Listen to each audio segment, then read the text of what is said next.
Nesse vídeo, exploraremos os polinômios usando arranjos no MATLAB. Veremos como criá-los, extrair suas raízes e efetuar operações básicas. Eu sou Arthur Nunes e nós somos o Programa de Educação Tutorial da Engenharia Elétrica.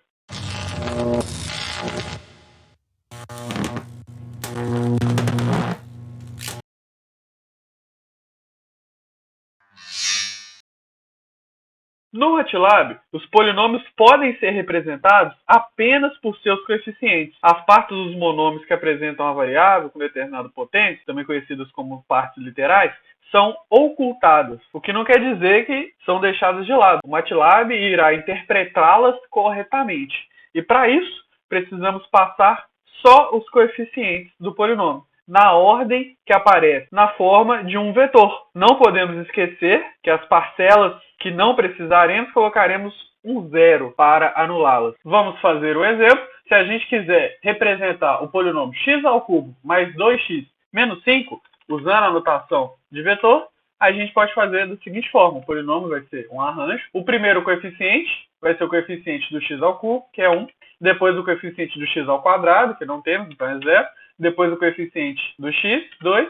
E depois o coeficiente do x a 0, menos 5. Então aqui temos um exemplo de como representar um polinômio, como a gente conversou. Agora, suponha que precisamos descobrir quais são as raízes desse polinômio. Para isso, aplicamos a função root, passamos como parâmetro o polinômio. Esses três valores aqui, no caso o nosso polinômio deu duas raízes complexas, conjugadas, mas esses três valores são as raízes deste polinômio aqui de cima. Outra possibilidade muito bacana é recuperar o polinômio a partir de suas raízes, utilizando a função poly. Então, nesse caso, vamos fazer o poly da nossa resposta, nossa variável ans, que contém essas três raízes, e nós vamos voltar ao nosso polinômio. Aqui a gente tem outro exemplo de uso das funções roots e poly, em que, de novo, a função roots extrai as raízes de um polinômio e a função poly recupera o polinômio a partir dessas raízes. Se a gente usar a função poly em uma matriz, como nesse exemplo aqui, né, se a gente usar essa matriz B, o resultado vai ser o polinômio característico dessa matriz.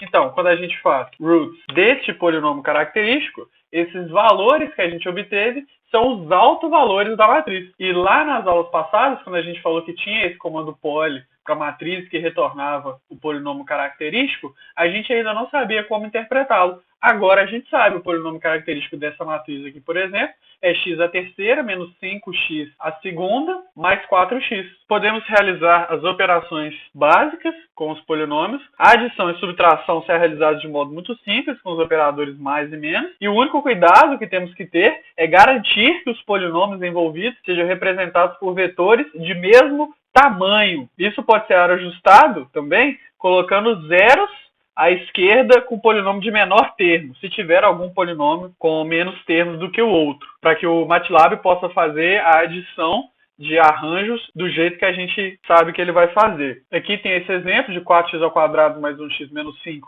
e um outro polinômio x ao quadrado mais 9. O primeiro é expresso por 4, 1 e menos 5, e o segundo por 1, 0 e 9.